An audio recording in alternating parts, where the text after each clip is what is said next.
Happy International Women's Day 2023. This is one of the highlights of the calendar for myself and especially our team, and we try to put something on quite special each year for the community, the ambassadors, the mentors, and everyone involved with Inspiring Rare Birds and our extended communities. We're online today as well as being live.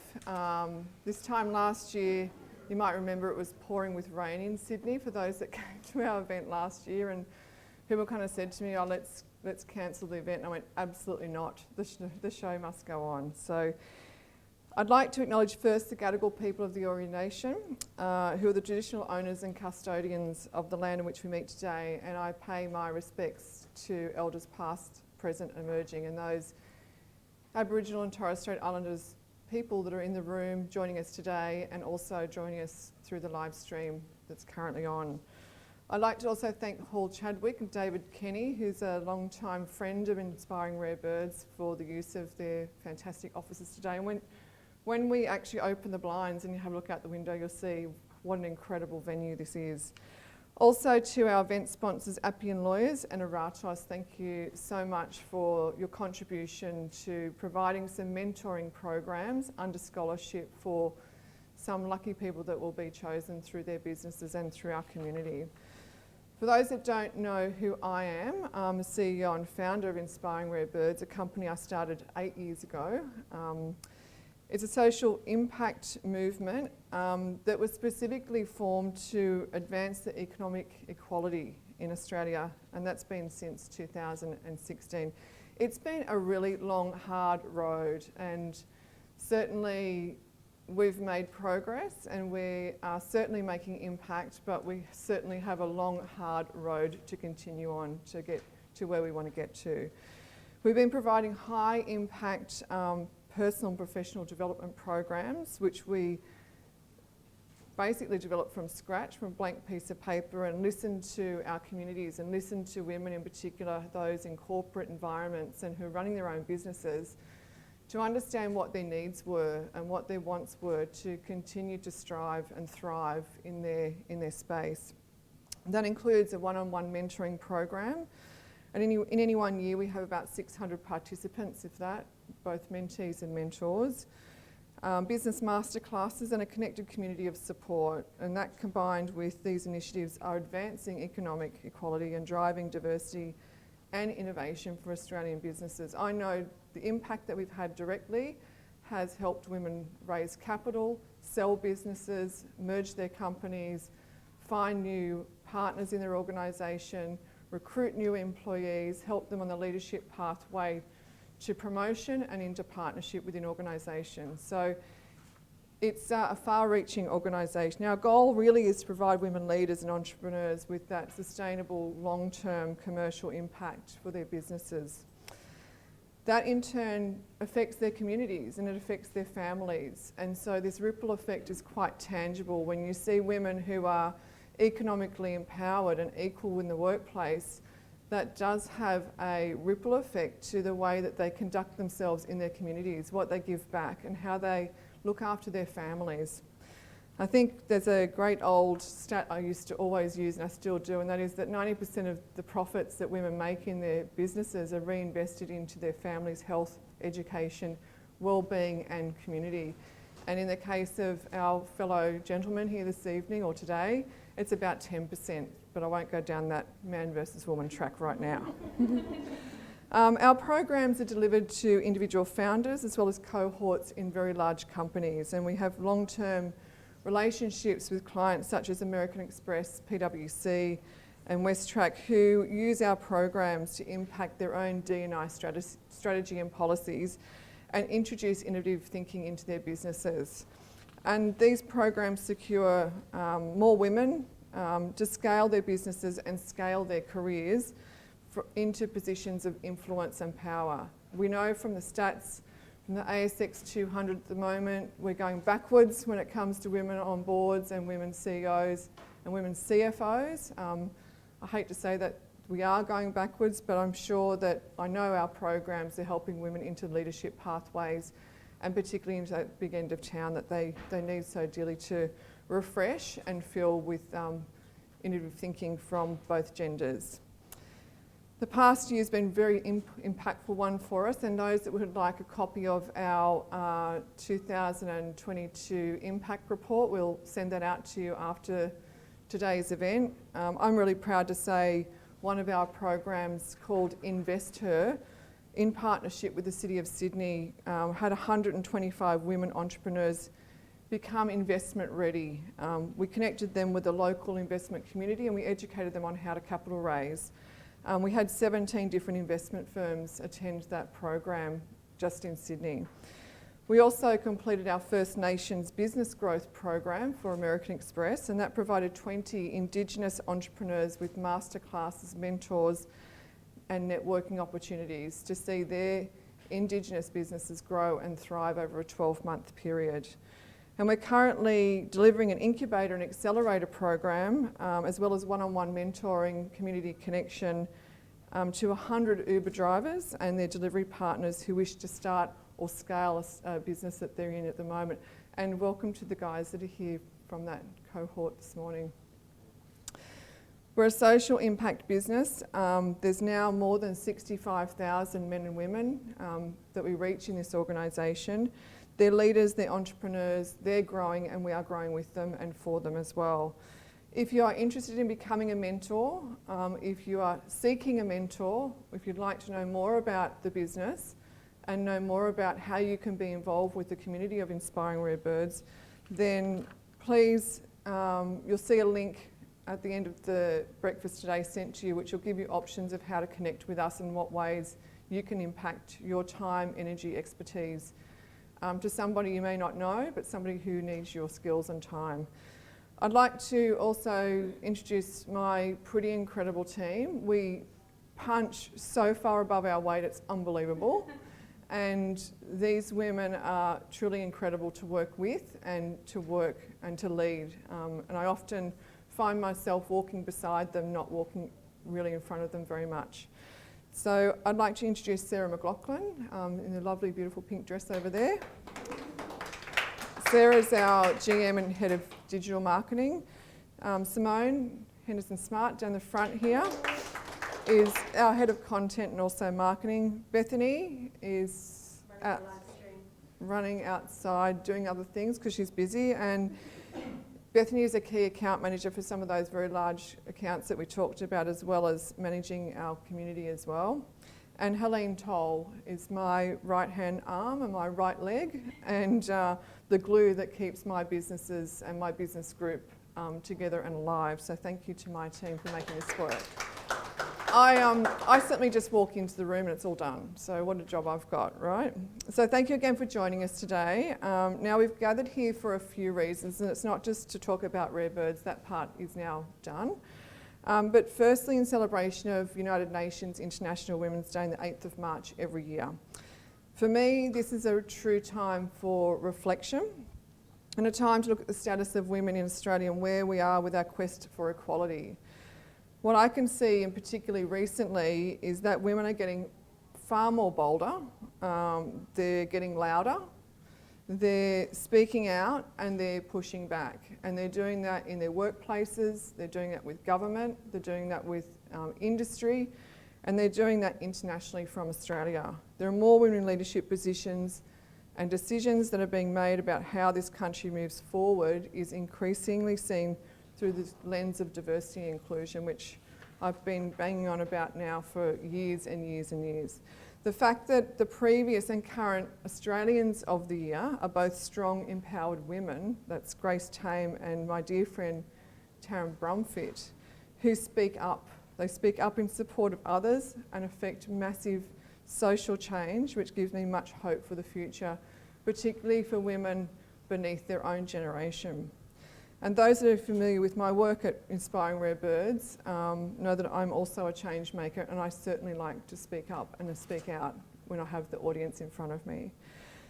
It's also time to reflect on the status of women globally and look at where things are, and they have actually taken a bit of a tragic turn globally for the worse. There's millions of women and girls still struggling with violence and struggling with poverty, and lack of education. Girls drop out of school in some countries because they can't go to girls' toilets when they reach puberty. And that's, I think, a crazy thing to think about in 2023, that girls don't have what they need when they reach menopause to be able to go to school and be educated. The UN estimates there's about 12 million girls each year that are married before they turn 18. And I think if you look at the stats under 16, it's a high percentage of that 12 million. And the issue of, I guess, equal pay diminishes into some sort of insignificance when I think about those really sad stats of what's going on with girls in particular. So I encourage you as an individual, an agency of change in your own right, in your own family, in your own community, to support organisations that are dedicated to improving these really terrible conditions for women and girls of the poorest and the most oppressed women around the world. So seek where you can help, if it's time, energy, financial means, your gifts, your expertise. I urge you all to be that agency of change. And there's still much to change that needs to occur, and hopefully in this discussion this morning I'm going to help you spark and action some of that change that you can undertake yourselves. The UN's theme for International Women's Day this year is Digital, Innovation and Technology for Gender Equality, and for me that's an invitation to stop and really consider where our emerging technologies are taking us and where they will improve or reduce gender equality. So this is a new space for a lot of people. It's new thinking for a lot of people. There's a glossary on your chair of terms that you are going to hear today during this conversation with the panel. So I've given you a bit of a cheat sheet, helped with Amanda and another lady called Hayley Evans to put together so that you sort of know where we're at in the room at the moment. When we get to Q&A time, the only silly question is the question you don't ask. So if there's something that is like, what the hell are they talking about? That's the time to ask the experts the questions that you have. So we're here to learn. We're here to learn as entrepreneurs and leaders, and I think we should have an insatiable curiosity and appetite for learning, and we learn from each other, and we learn from experts when we need to learn from experts. And I'm certainly one that's never ashamed to put people around me that are far smarter and far brighter and far more experienced than myself to learn and grow in my own way. So this is an important discussion this morning, and I'm going to ask the panel to join me up here, and I'm going to introduce them individually. And the list of achievements that these three extraordinary people have is quite mind-blowing. So I'm going to start with Amanda. Amanda's the lovely lady in the pink. And she was just 17 when she co-founded one of Australia's first e-commerce stores. She's a pioneer of Web3 and AI, and developing tech solutions that enhance personal well-being and emotional connections. In 2024, Amanda co-founded Transhuman, which is a mental health and emotional AI technology company. Sorry? 2024 is in the future. Oh, sorry, 2014. 2014. So almost 10 years ago. I'm a futurist, but I'm not that far. I can't time I wish you travel. were. Well, I don't look into your crystal ball.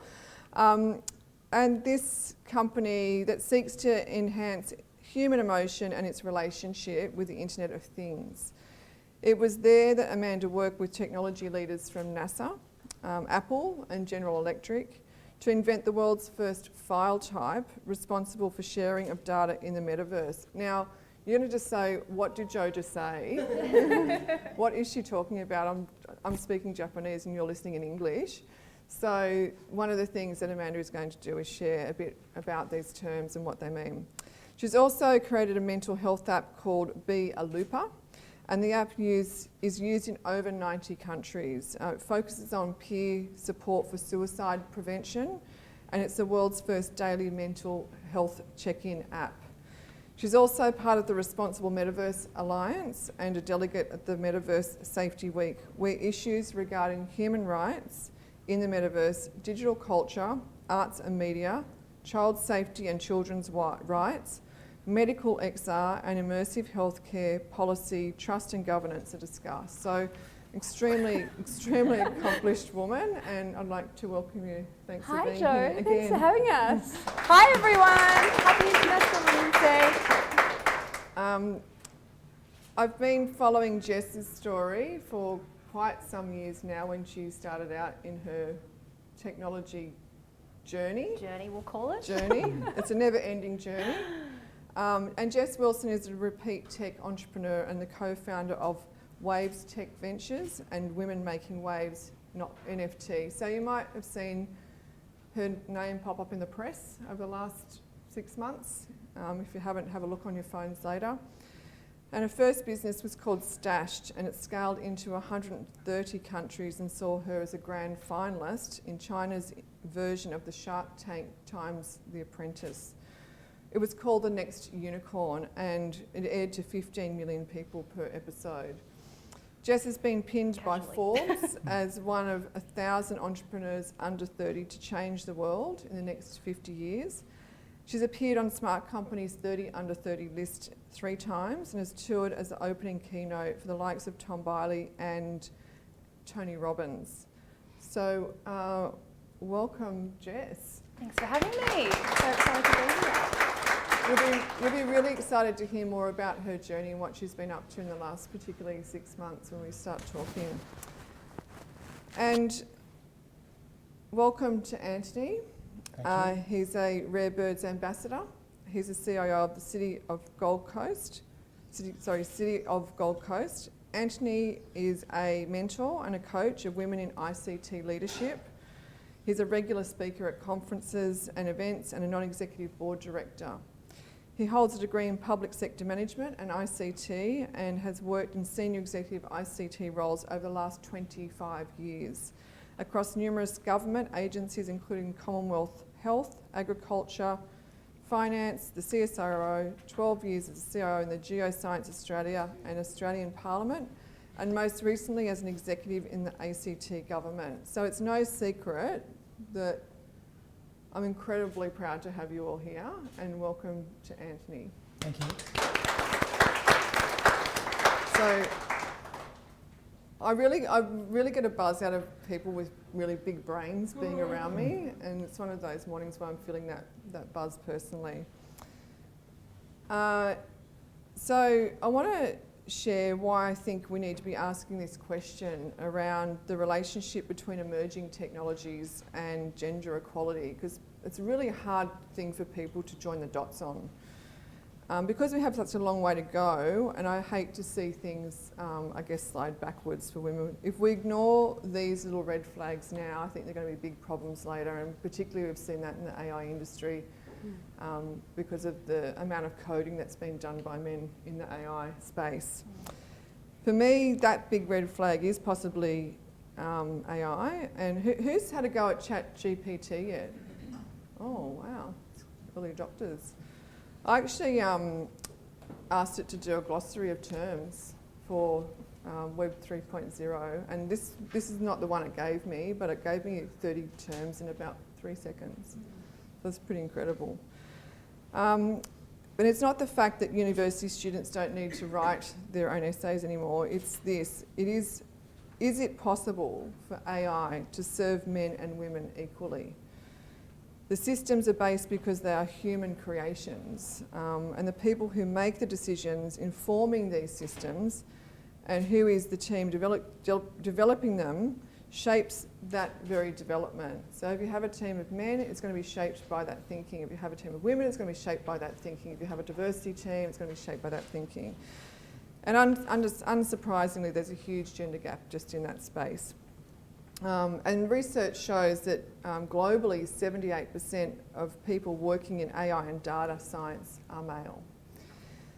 But that's not where we're going to start today. I want to start with the basics and get everyone on the same page pretty quickly. So if you feel a bit in the dark, if you feel afraid of what we're talking about, if you feel a little bit exposed about what these technologies are and what your kids might be doing in their bedrooms when the door's shut, and what businesses they're looking at and the metaverses that they're playing in and perhaps the businesses they are building of the future. This might give you a little bit of insight to it. I also really want to acknowledge many entrepreneurial and big business globally that are using these new technologies to become faster, they become stronger, they become more profitable. And those that are doing well have been looking at this for some time and are certainly pioneers such as Amanda is. So let's go back to the basics, and I'm going to come sit over there with you now. Amanda, you're a global pioneer in this space. Thanks, Jo. Give it up for Jo, by the way. And she looks great energy, a big supporter of women. Massive ally. We love you, Jo. Thank you. Now let's talk about Web 3.0, Metaverse, NFTs. What are they? And let's talk about how you got into the journey of this space. Okay, we're going to get really vulnerable here this morning. Yes. Raise your hand if you've ever used a beauty filter on your phone to make yourself look prettier. Come on! Come on. So that's already a step into the metaverse. That's augmented reality. That's changing how we look and how we interact in the world in real time. If you ever played Pokemon Go, similar. It's augmenting our reality. So it's using the world around us to create new opportunities through the thing we have in our hands called a mobile phone. I'm pretty confident in 10 years, we're not even going to have that device. Really? It's going to be a part of our body. It's going to be gestures. It's going to be maybe an implant. I don't want to scare anyone. I'm going to keep it really simple. But we know that brain-to-computer interfaces are being developed at the moment. There's a lot of things happening. And just let's all remember when we used to be on the landline and Mum would pick up, on the other. Who remembers Get the off landline? So the metaverse already exists. We're already playing in the metaverse. It's already a part of our life. So I think when you explain that to people, it's not so foreign anymore. It's like, okay, yeah, we do have cat ear selfies and we do use beauty filters. So that's really the first few steps into the metaverse. We saw a lot of digital transformation happen actually through COVID and through the pandemic. But I want to just circle back to, does anyone remember Second Life? It was a game kind of like The Sims. Yeah, back in the day. I mean, we had brands like Nike on Second Life. They had their own digital currency called Linden dollars. So you're a cryptocurrency OG, original girl, if you had this original sort of cryptocurrency. Now, none of this was stored on what's called the blockchain. So this has already been around for a long time. Disney acquired that company nearly 20 years ago. So now the metaverse is sort of rehashing because we've got a lot more technical literacy. We've got a lot more technical fluency. Most of us own a smartphone or two. We have, gaming devices, and we have 5G as well. So the access and the barriers to entering things like the metaverse and using, selfie cameras that augment our experience, or during Pride Week here in Sydney, great example. You could hold, the camera up to your face and there'd be flags and put glitter on your face. That's all part of the metaverse. That's all part of that reality. So we're already there, we're stepping into it, and we're going to talk a little bit today, I would imagine, about what those next steps sort of look like. So it's not Ready Player One just yet, where we're living in this alternate universe, but we're already there, and most of the room did put their hand up. You've already been in the metaverse, guys. You're like 10 steps ahead. So did you know that you're already in there? Or did you think it was something you were going to? Yeah. No, I was at the airport yesterday coming through, and these things are just an extension of your body. Totally. Everybody's on them walking through the airport. They're either getting guidance or they're planning ahead. It's there already, absolutely. People freak out when they forget their phones. Like literally, it's like a life and death situation. I need to go back and drive 500 kilometres to get my phone. And when you talked about what kids are doing behind closed doors, this is really important when we have these discussions. I remember learning about intimacy and I'm 36, pulling out the Encyclopedia Britannica and looking up what the birds and the bees were, right? It's very different to how young adolescents possibly learn about intimacy or lack thereof now because of access to the interverse. Oh my God, can we? That's a new word. Let's patent that. Come on, trademark that. The interverse, the metaverse, and the internet. There's such a breadth of things out there. We really need to understand it so that we can best, you know. And do good with it. Yeah, do good with it. Yeah.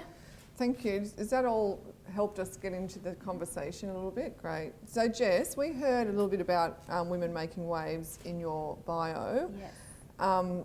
Let's share the story behind the why of that business, and then why did you choose to utilise NFTs for good, and perhaps your own journey in the space as well? Yeah. I know that's a lot of questions. Oh, we can wrap it into an answer, don't worry. So for me, I'll speak quite candidly, there was quite a personal whys to why I co-founded Women Making Waves, in that I was unfortunately sexually assaulted by a prospect investor. And I decided at the time that I wanted to really look into what my legal options were. So I went out and met with well over a dozen lawyers and law firms. I learnt what the difference between a criminal case, a civil case, or to speak with the risk of defamation was, and really just educated myself on the legal system and then traced that against the physical evidence in my situation. I then decided to start a lawsuit, which took 18 months with lawyers and barristers and Queen's Counsel and psychologists and psychiatrists. And I ultimately won. And it was the most empowering thing that I've ever done in my entire life. And it wasn't as though I could just move through that experience and like take off my entrepreneur hat, right? Like I couldn't just move through that and not look at all of the discrepancies in the law, not look at the process and think, okay, how could this be better for the next person? So at the tail end of that lawsuit, looking back, I really looked back and thought, okay, and started to get near obsessed with the law and how the law was structured and this concept of law reform. And what I found was a lot of our laws were established 120 years ago. 120 years ago, women could not vote, open a business, there was no TV to even be black and white, right? So I started to become near obsessed with this concept of law reform, and it was then that I met my now co-founder, Hayley Evans, who should be watching online, so hello Hayley. She is in the US at the moment at the Impact Forum. And we met just as single buddies throughout the COVID lockdown, and we decided to come together and see if we could create something from a tech perspective to essentially fund and scale women's rights law reform in the US and Australia. And we really put our heads together in that I'd started and scaled a tech business before, so had Hayley. She'd also been quite heavily in the impact space. And it was this real light bulb moment of I thought, okay, what would happen if we could empower a whole kind of group of people who also care about what we care about to get involved and kind of join us on our vision of funding and scaling women's rights law reform. So what that actualised in was a NFT collection called Women Making Waves, and each of the characters in the collection are people I came across in the lawsuit. So there's a lawyer, a barrister, Queen's Counsel, psychologists, psychiatrists. And we allocate 50% of everything that we make through to our law reform experts. Those law reform experts have changed and accumulated 44 plus laws and counting. Wow. That's Nina Fennell in Australia, equal rights advocates in the US. And we really wanted to use technology as a new way to fund change in the real world. So that's a little bit around my story and how we were co-founded.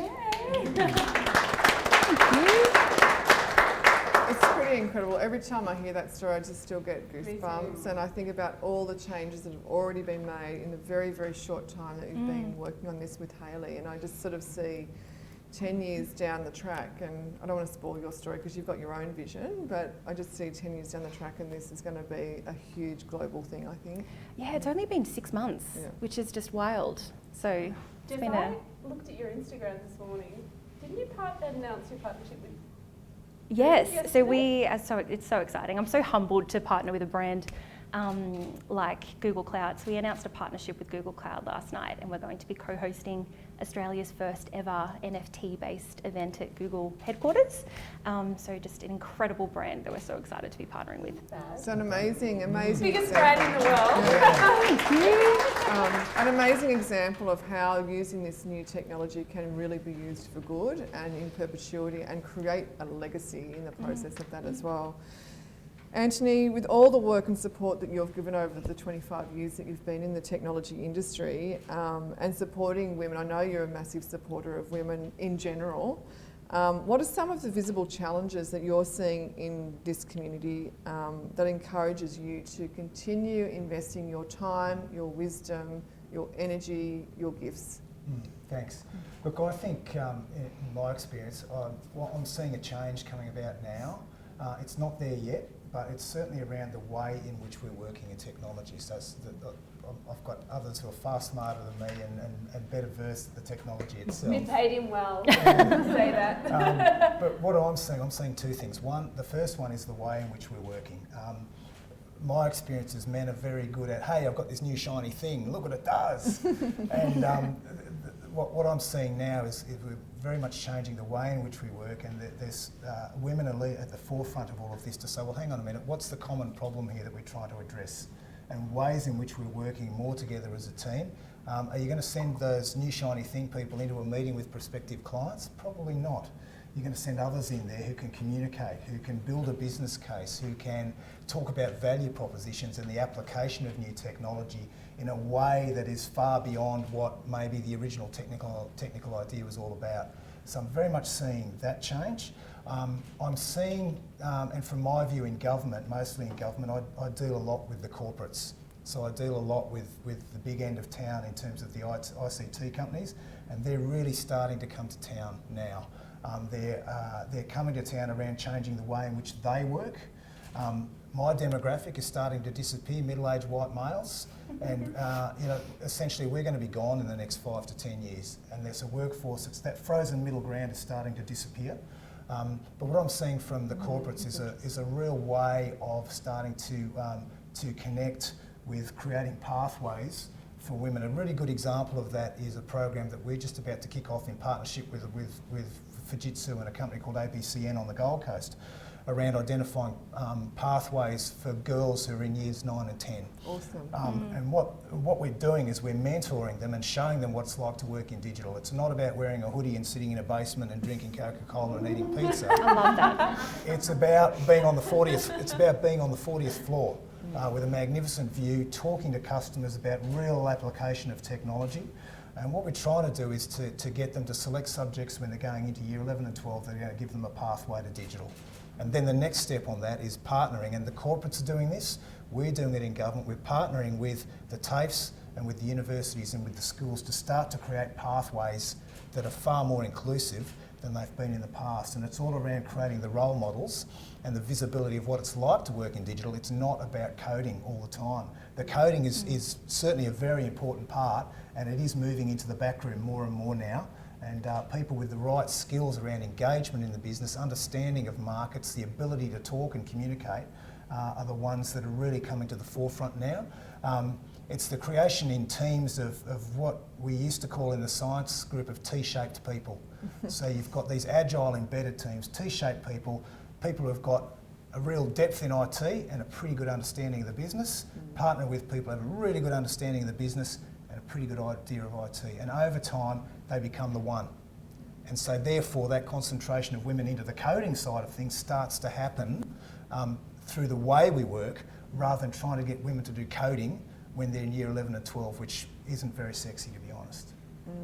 It's really interesting. There's a lot of food for thought there for me. In particular, there's been such a slog to get young girls into what they call STEM, and a lot of girls just didn't think STEM was cool, right? So, and often they didn't know what it meant. That's right. And they often didn't see who it affected. So seeing leaders like Jess and like Amanda in their journey as those really vibrant and essential role models, that's what's going to encourage them, isn't it? That storytelling and that mentorship. That's right. So in terms of mentorship, extending that down into those pathways to girls who are super smart, but perhaps not selecting the subjects going through into year 11 and 12 that are going to give them that pathway into digital and what digital really is, rather than what the perception that you just mentioned is there, Jo. Yeah, so that's a really great example again of using tech for good, and I'd imagine with the platforms and the programs there's going to be a lot of technology involved with that as well, and hands-on stuff. Yeah.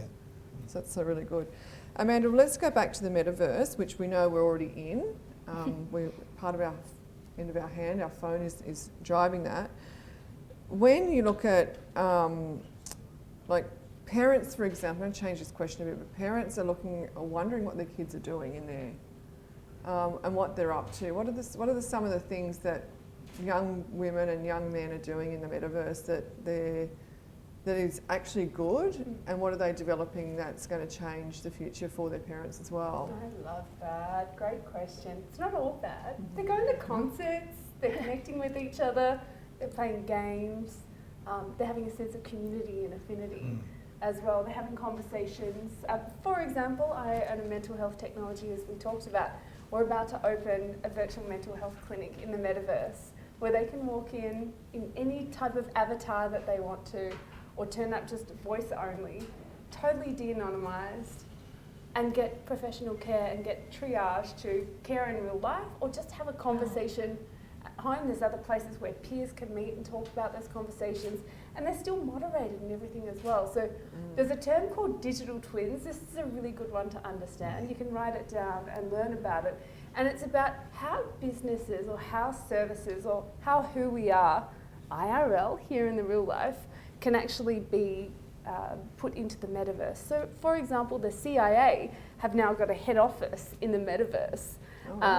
Travis, Of course they do. yeah, Travis Scott and Paris Hilton do concerts. We've just had New York Fashion Week where people have runways and actual virtual shows in real time synonymously. So is that the right term? Alongside synchronous. I haven't had enough coffee this morning. Simultaneously, alongside the real in-life show. So we're getting these digital twins, which are carbon copies essentially of ourselves, or who we choose to be and look like in the metaverse. We don't have to wear pink suits and have blonde hair.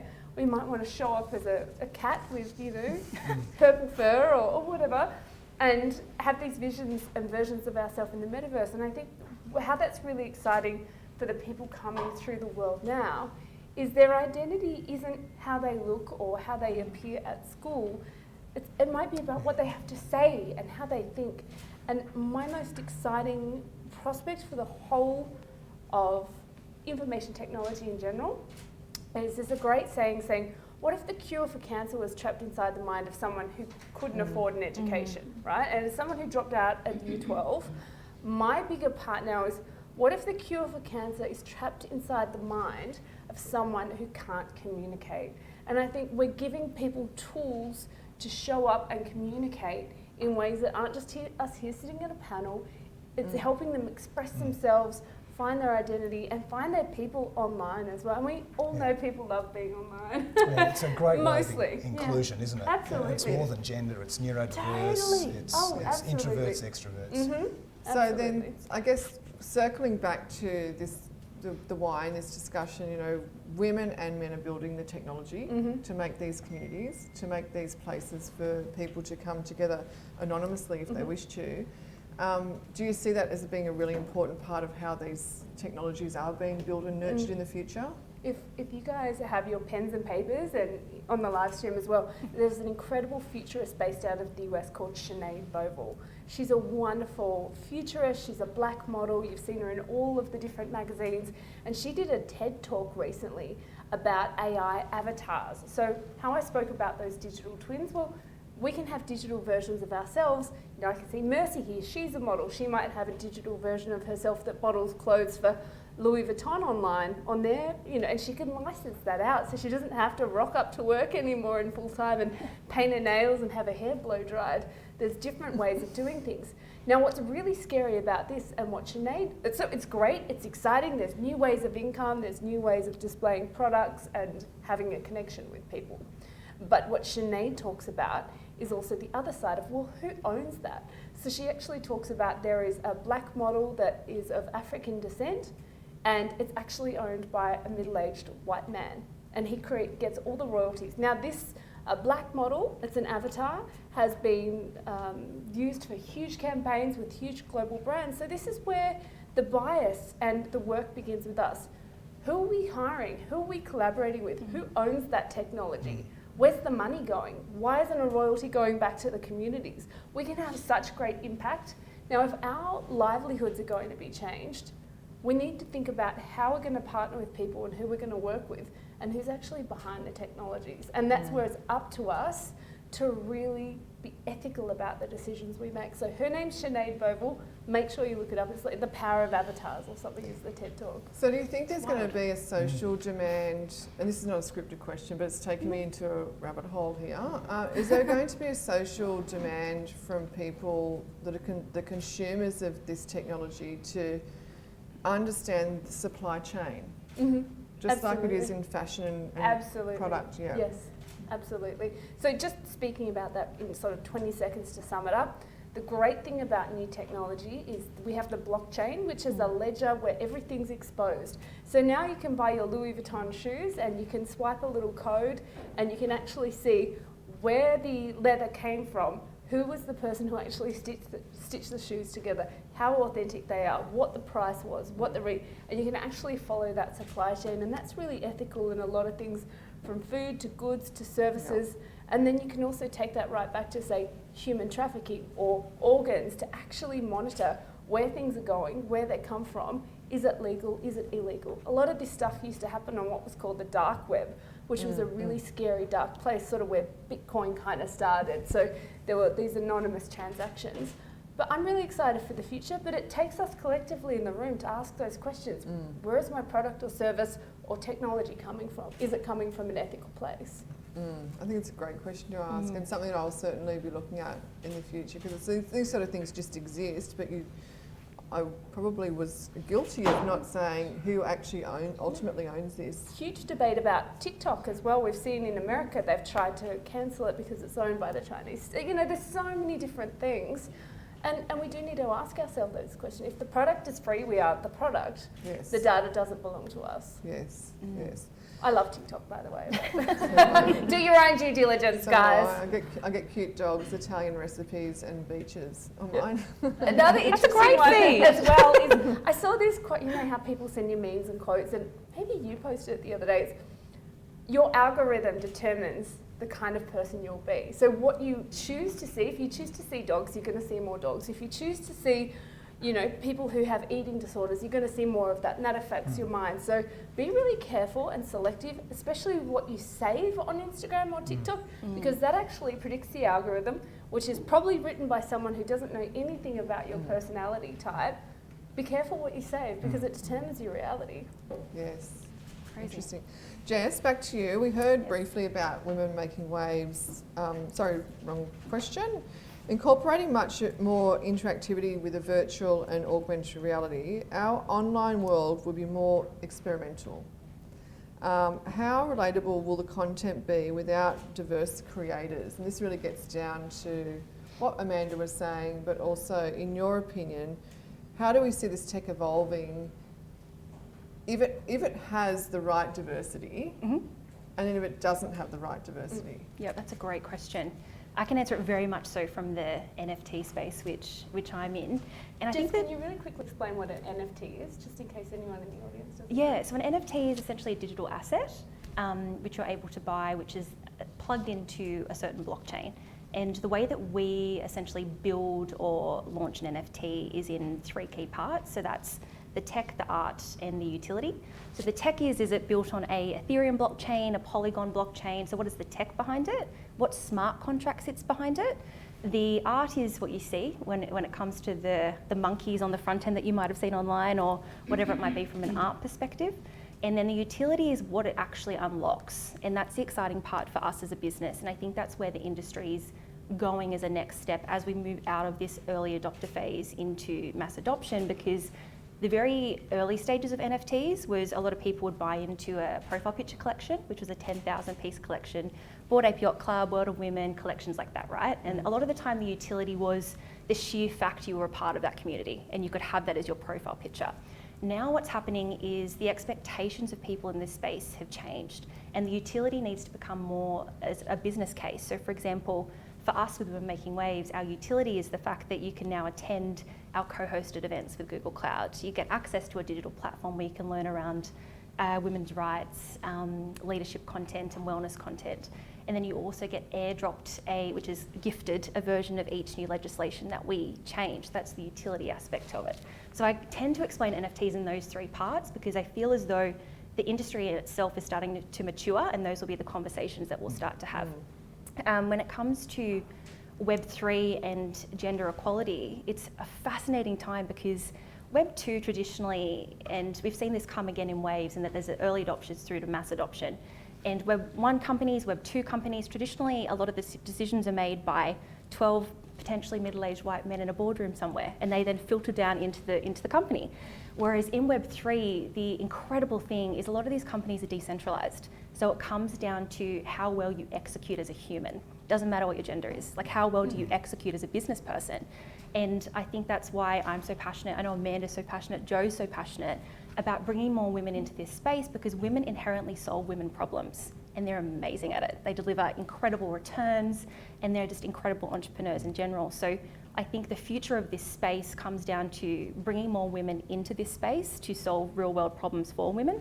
And starting to really grow out businesses that have a utility which is going to solve a problem for consumers at the end of the day, because NFTs, Web3, whatever we want to be calling it, all it is a new tool for us to use in our businesses. It's like, I don't call us an NFT business, I call us a law reform tech business or a digital membership business. So it's just a tool that we use.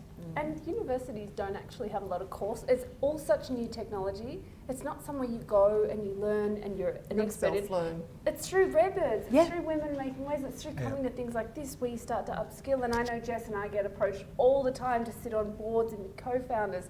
We need more people like you to learn about these technologies and upskill, and it's quite quick to do so. Yeah. And come and join in. It's a great time to be alive, and there's so much education around.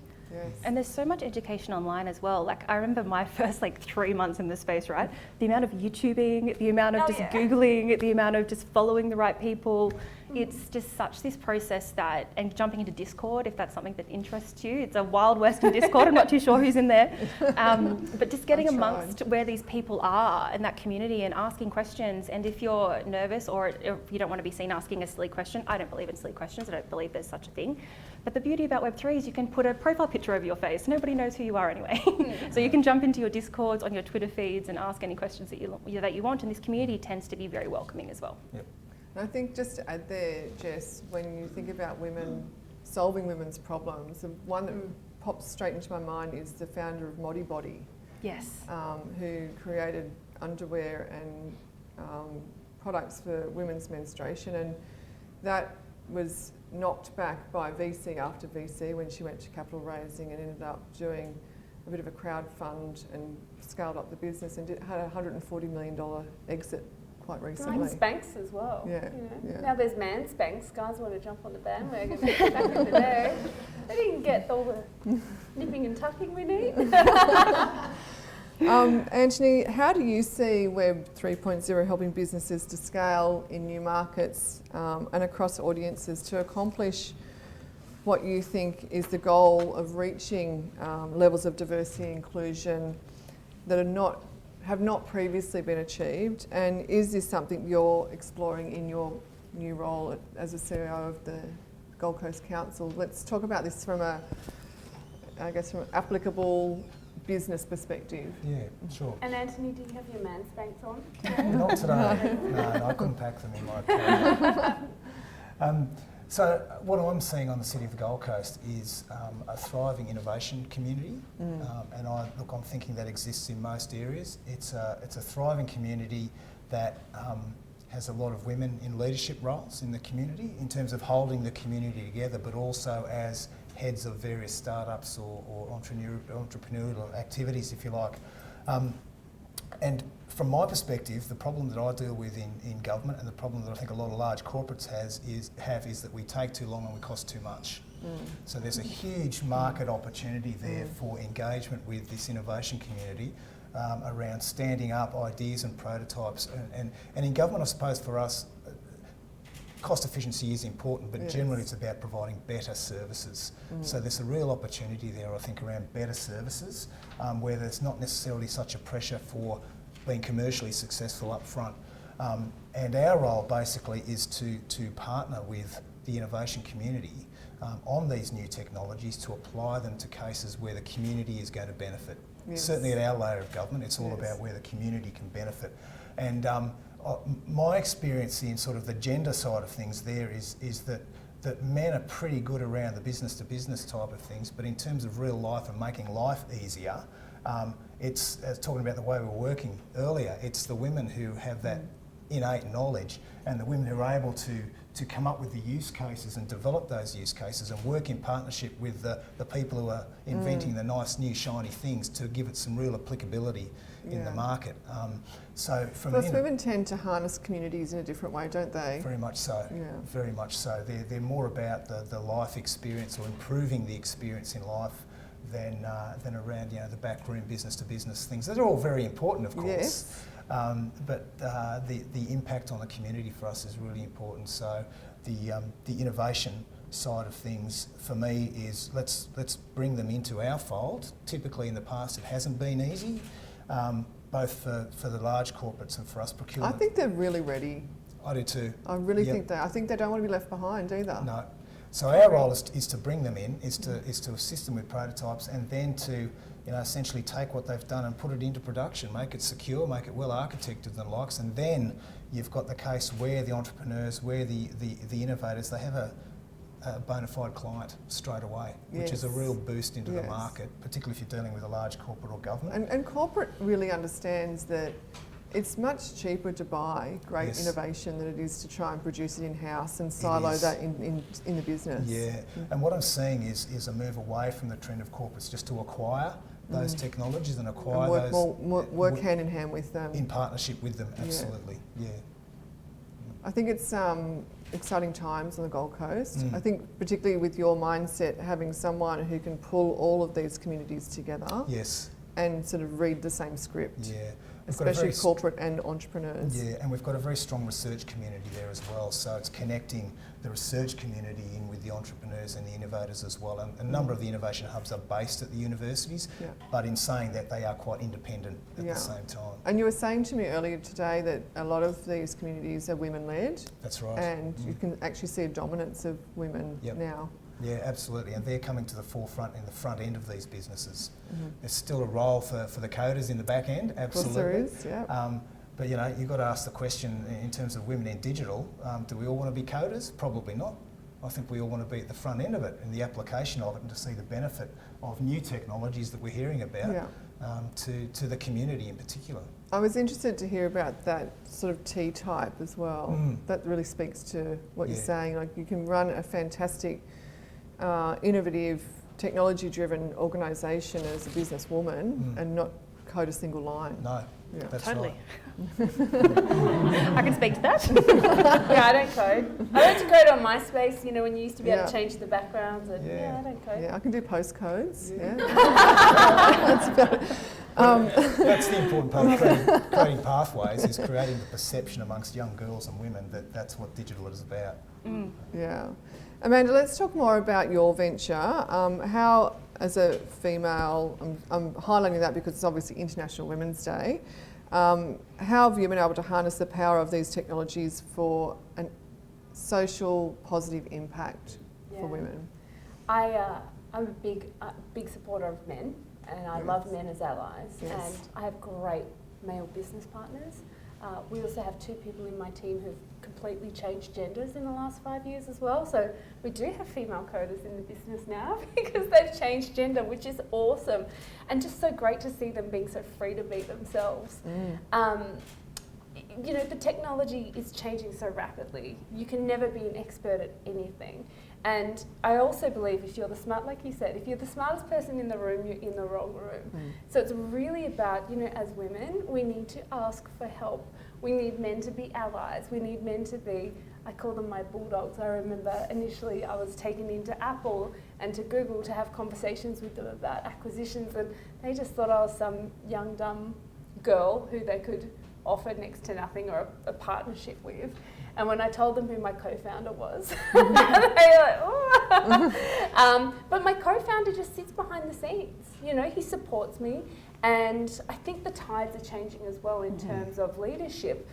I remember a time where, you would call up your investors or you'd call up your team and you'd ask some questions, but you maybe wouldn't tell them how bad things were. For me, I'm like, hey guys, I'm going through a divorce, help me out. And they're like, come and stay with me and my wife in Los Angeles.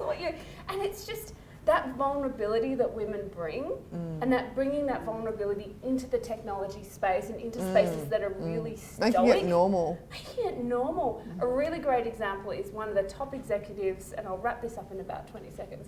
One of the top female executives at Meta, or Facebook as it was called, was talking to me at Mobile World Congress, and she said she was the only woman in the room as part of the Instagram acquisition of Facebook.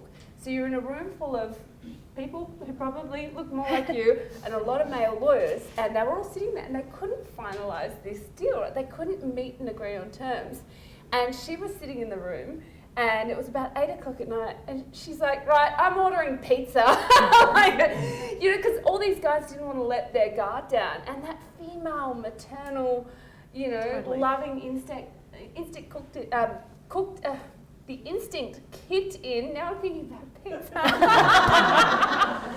And the deal got done soon after the pizza. They were just hangry guys who couldn't let their guard down. So it's such a great time to be a woman in this space because you can bring so much different energy and value.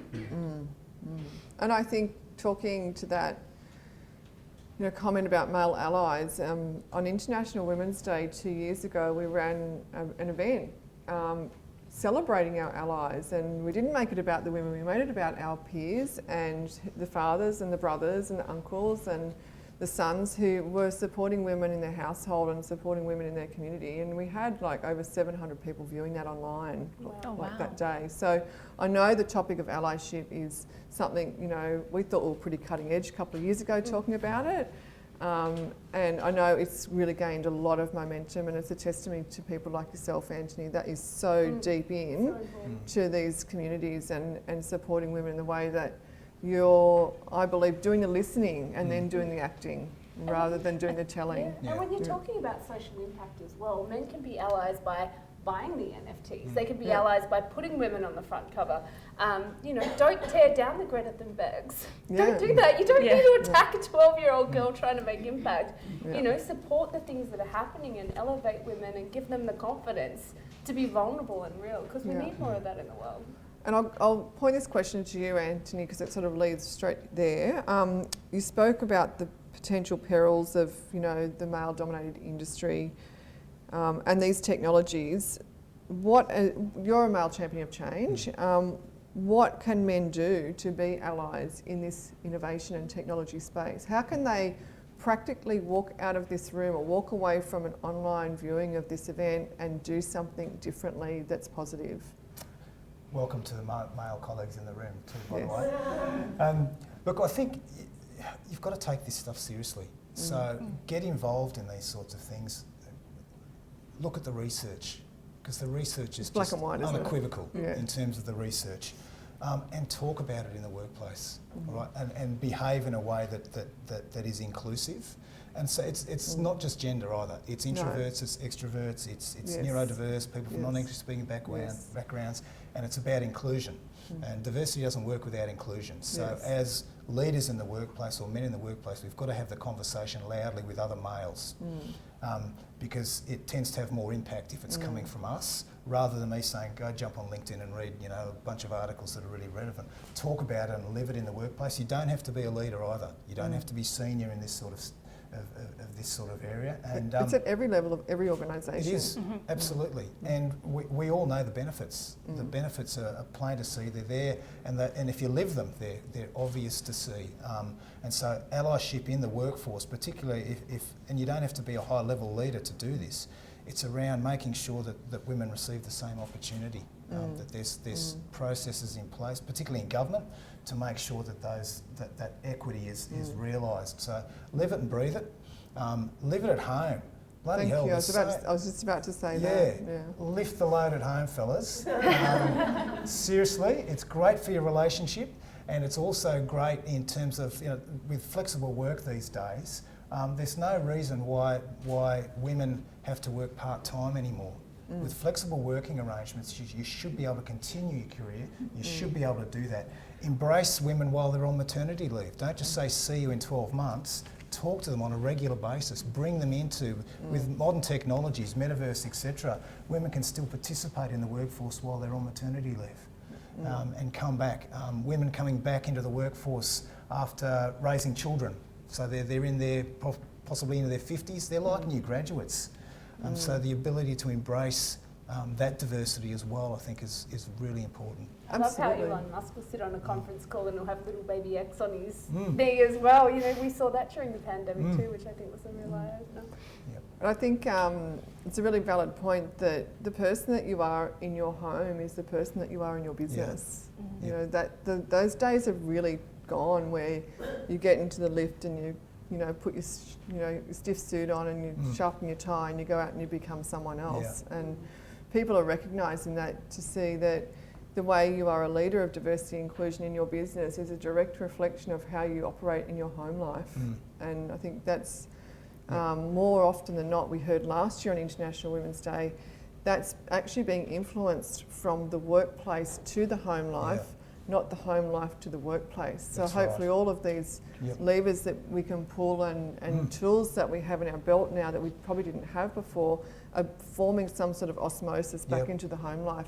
And I see particularly, and I've said this for many, many years, if you have a daughter in particular, there's a majority of this light bulb moment that happens with men to think, I want a different pathway, I want her to have different opportunities.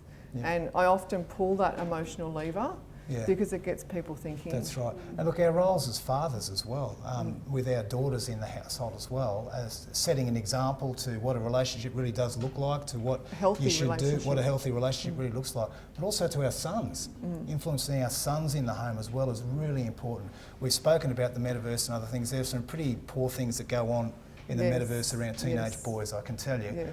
So having an influence as fathers and as parents on what goes on in that space and living the values that will influence them to become really good husbands, fathers, partners, and employees and leaders eventually. Yeah, their concept of relationships and sexuality is really being influenced in a heavy way. Now, that's a very dull way to finish the conversation and a bit down. So I'm going to take it right back to the beginning. And then we're going to work through some Q&A with you. There'll be a roving microphone, so please grab that if you want to ask a question. Sarah's got that so that our viewers online can hear your question. So the big question to the three of you, and I'll start with you, Jess, will emerging technologies improve or reduce gender equality? I think I'm an optimist as an entrepreneur, and I think personally it has the potential, if women jump into adopting it, to massively improve gender equality. And it comes back to how Web3 is built and ingrained, in that it's built for people in a decentralised way. It comes down to how well you execute, how well we build businesses, which solve women's problems. And I think, definitely, I think it's very much so in the favour of women equality. Very much so. I'm glass half full as well. Great. I know all of you are though. You know, there's risks around everything. Anything new, there's a risk. Anything new, we have to manage the change aspects of it, and I think that's really important. And by the way, that's a skill I think that's really needs filling around the change management that's involved in the adoption of new technologies, both in terms of the culture and the likes. But yeah, I'm very positive about it all. I think we need to recognise the risks and manage them. But I think technologies like the metaverse have a real role to play around inclusion, right down from school children right through to people in the workforce, early in the workforce, and certainly amongst the entrepreneurial community and the innovators. Yeah, and also I guess as you become an older person, you want it to have a positive impact on your life. Yeah. So it really affects everybody. Yep. And I fully agree. I'm now getting asked to consult on projects in Saudi Arabia, where of course I'm going to turn up in my pink suit, and they're paying well as well. People are paying women to help and support, and they'll pay for the education, and they'll pay, not just to tick a box, because a lot of these companies don't even have a website, right? They're working on big technologies in governments and things like that, but they genuinely want women involved. So we really need to bring the next generation of women through to upskill and just say start anywhere. Start by DMing us. Start by, being here today and understanding and learning and looking through those glossaries, because anyone can get into this space, and we really need more women. Yes, I mean you need a phone and a pair of eyes, don't you, really, to get into the space? That's the barriers to entry. I'd like to put our hands together and thank these three incredible people. I'm pretty much 100% certain everybody in this room walked away knowing something new. They didn't walk in knowing. So I hope that our International Women's Day does that for our audiences. We tend to try and bring something quite cutting edge, something very new to the table. But it's your turn to have some questions. So who's got something they'd like to ask these three incredible people while we've got them? And we've got about 5-10 minutes, then we'll have some more breakfast. Good morning. Thank you very much for that. I found it in a way quite challenging.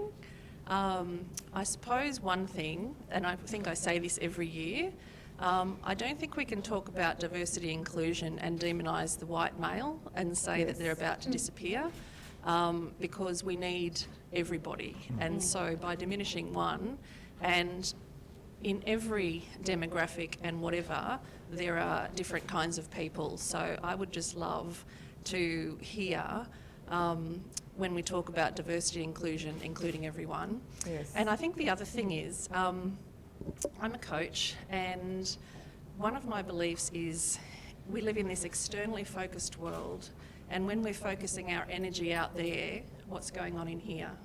And we have incredible amounts of people disconnected from themselves in terms of suicides, especially in over 50 men, and also young people.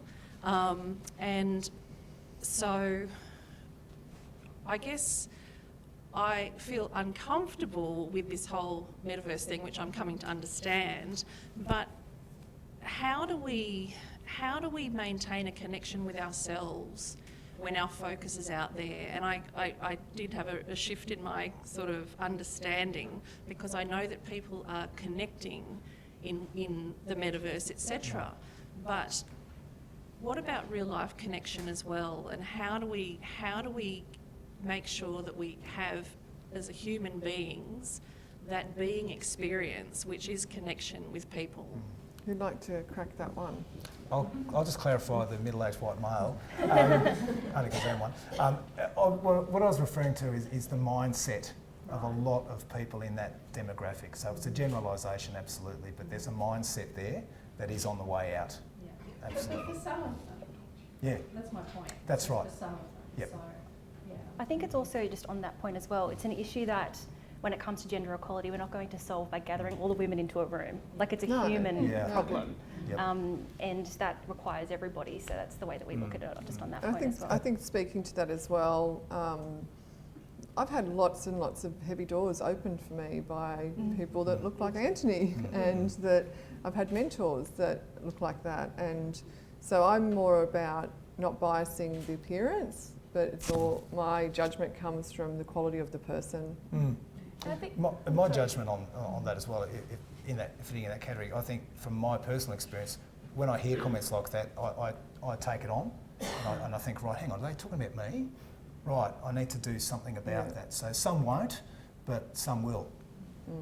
And when we're talking about, how we're going to interact in the metaverse in the real world, we've just gone through the greatest transformation of our life through the pandemic, where we were very isolated and had to use technology to communicate, even with our next door neighbours. We're all on the phones and Zooms, and we were very, very isolated.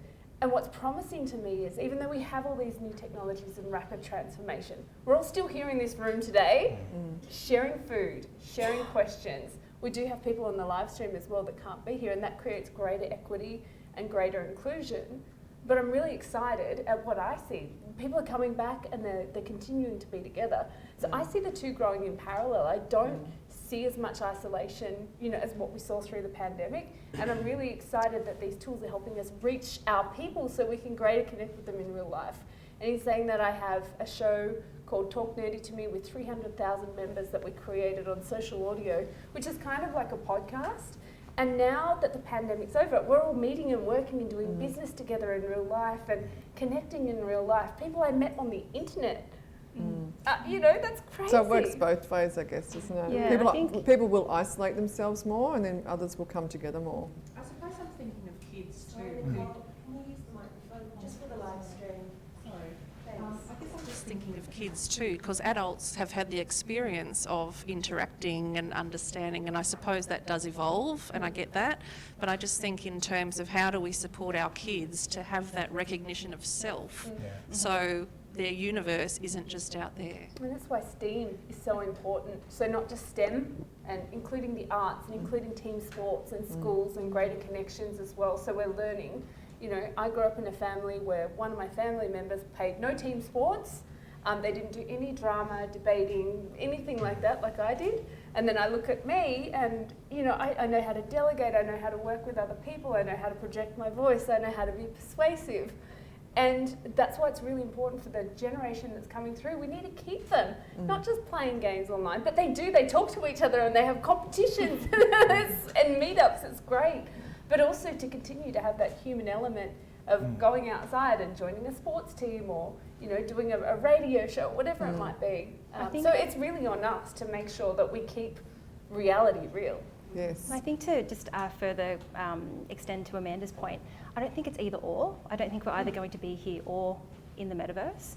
And I always think back to COVID. Like, can you imagine if we had no internet, we had no Twitter, we had no Instagram, we had no any of that? Like, I would have gone insane personally.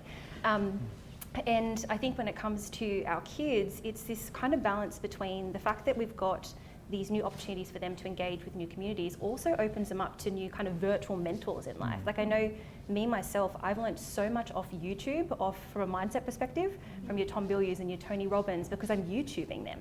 Back in the day when people thought the internet was a scary place, there's no way I would have been able to learn that. So I think with these new technologies, it's how we use them and how we kind of explain to people the difference between the two and how you kind of weave in and out between them to further develop that sense of I self. think, Nicole, we could have an entire discussion Absolutely. It's on great. I this love that point question. as well. I would like to hand the mic over to what's your name?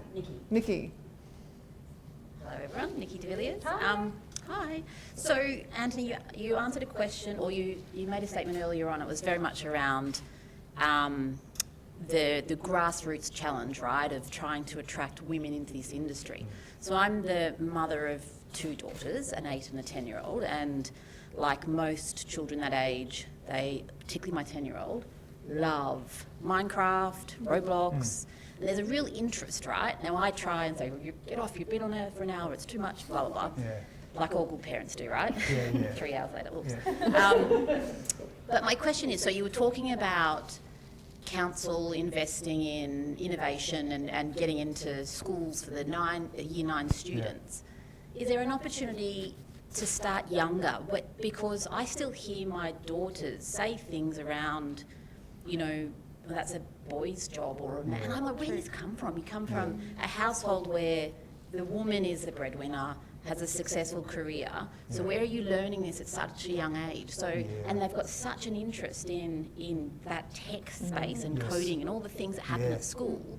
To me, there feels like there's a younger generation that we get in there and have impressive women like this, showing them that you can be like me too. Because I think that's a challenge, right? When they don't necessarily see someone at an early stage that they're aspiring to and can see that success. So primary age seems like really good. You're right. I mean, I've got some direct experience here. My daughter's in the final year of a teaching degree, and she skims me off her uni assignments just to do a QA on. I'm not a male chat GPT or anything like that. But certainly my observation is we do need to get in an influence curriculum in primary schools. It is, you know, and this is an opportunity with new technologies, I think, and that's, you know, that's perhaps an entrepreneurial opportunity for someone to get into, is around influencing curriculum and influencing the education of teachers. So curriculum for teachers as they're going to university, but also influencing the curriculum of the schools themselves, who tend to be quite slow to change and quite conservative around the curriculum that they've got in place. So I think that's the key to it. Of course, the influence of friends and who they're hanging out with, to me as a parent, that's one of the biggest influences that you've got no control over. So, you know, there probably needs to be a bit of a, you know, maybe some action with state government to influence public schooling, right? So when I look at some parents who've got, my children are at public school, versus some friends at another public school. My Year 5 daughter, is now doing all schoolwork on an iPad, whereas this other school, same age, is not. So they're not accessing the same, so they're doing this, I don't even know what it is, but anyway, Minecraft something, coding, building stuff. But this other group of children aren't having that same access to advancing technologies at I school would level. say there's probably more literacy in emerging nations like India for children when it comes to access to this and commercialisation, and they've got their online stores and they're selling bottles of water. Like it's awesome to see. There's a lot more free thinking, and please just understand, I worked just last week with the Australian Primary Schools Principals Conference. There's a lot happening. It just needs us to continue to ask them as well and identify what's happening in emerging nations. We can do that here too. We don't need to cut out ChatGPT in schools. We need to work with organisations like Rare Birds. And So Nikki, 5 years ago, I launched a program in schools for younger students, and we got into curriculum, which was unbelievably hard, like so seriously difficult, because you had to change the mindsets of principals and teachers and parents. So there's like a 3-pronged approach to getting that into schools, and we were funded by Department of Education, Department of Industry, and then funded by another private organisation, and we delivered this program to build the mindset of entrepreneurship in the next generation, with a connection to the UN Sustainable Development Goals, and then solving local community problems, particularly in regional rural areas. So we stacked up this thing to be so hard for us. It was unbelievable. But thousands of students went through that program and ended up, pitching businesses and forming businesses as a result of that. But we had to make it very easy for teachers to feel like this is not something in addition to their already heavy workload to do. So I could talk to you for hours about what the challenges were, and eventually our funding got pulled by government. So it was like, that's it. If anyone from the government's watching, Yeah. please call Jo and with a big check. And the program worked amazingly well. So there are people trying stuff, and I know from probably the conversations Amanda's had, there are people doing things at those levels, but it's seriously such a, it's a huge ship to turn, and it's going to turn slow. So there are other organisations, external schools, that run these kind of programs, which are really cheap, and some of them are free as well for kids to participate in. I think it's such a societal thing as well, just on the back of that, in that from the time we're born, girls wear pink, boys wear blue, girls are given dolls, guys are given video games. So it's kind of like a no-brainer that these boys want to grow up and learn how to code the video games that they've grown up with. So I think a circuit breaker or a shift for that is exactly your point. It's examples of other women in this space and what they're doing, and how we deliver the message around what STEM and what tech is. Because it's not, to your point, it's not sitting in a room with a hoodie kind of coding. It's something where you can really commercialise a business to be at the forefront of your industry. That's what it is. Technology is a tool. So I think it's that change in how we look at it as well. One of the gifts I'm sending everybody home with today is a book called If She Can, I Can. There's 27 role models in there for your daughters to read the stories of, and it's a pedagogy of learning that's been created in that book, so they can read the story and then work out how they might do it for themselves and take notes in that. So everyone got a little Oprah moment today and is going home with one of those books. And the next book I'm writing will launch on International Women's Day, and there's people like Jessica and like Amanda who are going to be featured, because I think their stories are so incredibly important, and they are absolute role models of Australia. Thanks, Jo. Have we got any more questions? I think we have one more. Yep. Hi, my name is Taylor Thompson. On this note, we're talking a lot about younger people and how we're going to onboard them and what curriculum looks like at that end. How do we make sure that our older generations are staying connected and even explaining things like this to a group of people who are already interested in it, maybe more in a demographic to understand it is not always easy. So how do we make sure that our older generations are staying engaged and can participate in these amazing opportunities moving forward and not get left behind? I always say to my family members, generally I'm just remembering this is live. Hi Mum, if you're watching this, and Nana. No, but often people will say, oh, I can't do this is all new technology. And I say, you're younger than Bill Gates. And they go, oh yeah. Or they drive their car and their car is a computer now. So it's about making, be gentle, make a bit of a joke about it. It's like, hey, guide them, you know, sit down with them and watch. I like to sit down with my grandma and watch movies that are slightly about technology, but not really, so she can get an understanding and just making people feel But then comfortable. your nan thinks you own Google. But now Jessica's going to, so just making it interactive for them. You know, starting people off with an iPhone without sending them messages like we do with my grandma. And now she's getting to the point where, you know, she can take pictures and things like that. She doesn't know where they go. Yeah. I think Sorry, Jess. I think on that as well, I would, as hard as it is, to strip back the feeling of being daunted by it and look at it as a tool. And to look back at history and we see the internet as a tool, we see social media as a tool, we see things like email marketing as a tool, and to look at it through that lens and to look at it from an opportunity cost as well. We see companies like Amazon who completely took off with the internet age. We see companies like your Instagram and people who are on Instagram who got on early who are now massive and can leverage that commercially as well. So I'd say to really, as hard as it is, to strip back the dauntingness of it and all these kind of glossary words when it comes to Ethereum and MetaMask and things like that, and just to look at it as this is a new tool that I could implement in my business that could give me a competitive advantage. I know we have to wrap up, but I'd like to hand the microphone to my good friend Leona, because I know you're going to have the last question.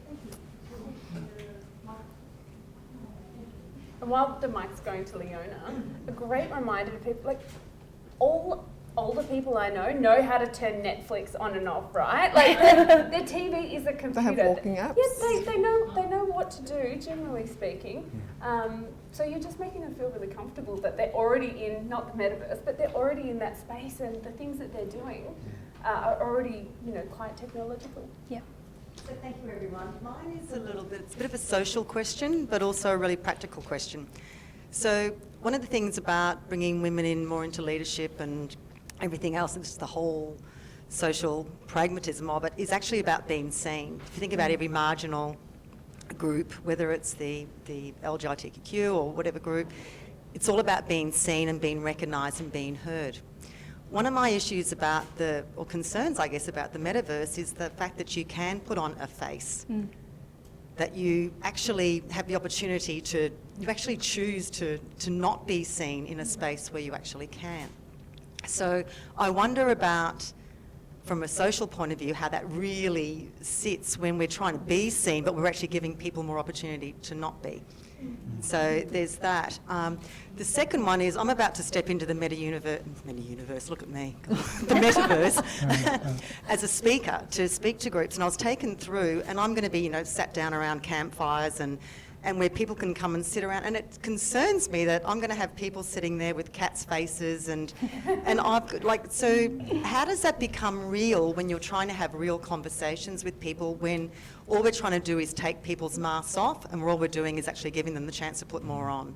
Has anyone seen the video where the guy during the pandemic rocks up to he's got the cat filter on and the judge is going, I am not a cat. And Jessica so earnestly and vulnerably told her story before as well, and being a female entrepreneur in this space who has been totally objectified about how I look since I was pre-puberty and overly sexualized and all this I'm so excited when I run my community anonymously online. It makes me feel safe. It makes me feel understood for what I have to say. I mean, you can obviously hear that I'm a woman, but I like being able to assume different identities, and I'm really excited for people coming into that space that they can choose to do that if they so wish. No one's holding a gun to anyone's head and saying you have to go online as a cat or a Bored Ape or a women making waves NFT or anything like that, but just having that choice. When I can't be bothered doing my hair and makeup some mornings, you know, it's great. It's a freedom that I wish I had growing up. I really wish that I had that, and it feels like the biggest gift and legacy we can leave to this next generation is not forcing them to be that, but the option to decide how they want to show up in the world. I think Leona, it's going to be a work in progress. We have to show up as we are. That's So right. I guess that's the question is, you know, we can't turn up. I never understand how people can allow business meetings where it's okay to have your video off. You'd never turn up to a meeting and sit there with a manila folder in front of your face. You know, like you just wouldn't do that. So I guess I think there's no straight answer to it. I was just raising the point that are we actually stopping people from really being seen I can That probably was more answer the that in a question. couple of different ways. I'd echo Amanda's point in that there is the viewpoint of it can be incredibly empowering in that you can choose to show up as yourself, or if you've been judged for your appearance in the past, it's actually quite empowering to show up as not yourself. So there's that side of it. And something that was actually quite funny from running Women Making Waves, it's called doxed. So when you share who you are and it's not your profile photo, you're doxing yourself is the terminology behind it, right? So when we were creating this business, it was actually this experience where our Discord moderators, which are essentially the people who manage our community in Discord, were all doxed. So we didn't know who these people are, we didn't know, their background or anything to really understand who they were at the very beginning. And I think it's something that over time, as the space matures, that it will start to become more common that people will share who they are and dox themselves essentially, because it will become more of a commercial space in the sense that it will move out of that real potent early adopter in that we've seen NFTs as profile pictures and building communities to what's the utility, how do we build this business, and when people are doing business from say a B2B perspective or they're looking for VC funding, you can't be not doxed if you're doing something like that, for example. So I think it will find its place in the Web3 space. I think with any change, there's always some sort of chaos before the breakthrough. Yeah. And I think we're in that chaotic stage That's at the a great moment. way of putting and it. I think, to take Jess's point there, some groups will self-regulate. So for this group, we might say, right, in order to participate here today and it's online, you do need to identify yourself. Others won't. Others will regulate in a different sort of way, and we can then choose which groups we would prefer to participate in or otherwise. But I think the pendulum's going to go like this for a while before it sort of finds a spot. It's really cool just to close out, as someone who's an introvert who never spoke publicly ever before I started this app at Clubhouse, which was audio only. You didn't see people's faces during the pandemic. So I could go online and interview the head of Dell Computers from my bed at whatever time in the morning, and I interviewed Edward Snowden, all the biggest leaders in the world, without me using my face, just my voice. And now I can go on stage and actually turn up, and I'm a professional speaker alongside what I do for work, but that has just given me so much confidence finding my voice. Yet I was just a voice. There was no virtual version of me. I was the person who would turn my Zoom off. I didn't like doing that. I was not confident in that way at all. And I've got some friends in the room who've seen that change happen because I've been able to use technology in a way to enhance my interpersonal skills and, bring out that shy. And I think it's just such a testament to you, Amanda, because Amanda's such a just pioneer in this space when it comes to Web3, and having the foresight to lean into that and put yourself out there and to tap into that Clubhouse community who she's being humble. There's like 300,000 people who follow her on Clubhouse, I think is incredible. Sorry, can I ask, is the metaverse regulated, and is the metaverse available for primary school kids to go in their room and Just ask your question again, because it's on the microphone. So and I'm going to wrap this up because I know people have to go. Yeah. So I am actually going to stop us here. Sorry to interrupt you, but if we can just say thanks again to our speakers. Get some breakfast. Have a cup of tea. And happy International Women's Day. Yes. Thank you, Joe. Thank you. Thank you, Joe. Thank you. That's a really good conversation. Thanks, that was awesome. Yeah, very good. That's great. There's a lot of big eyes.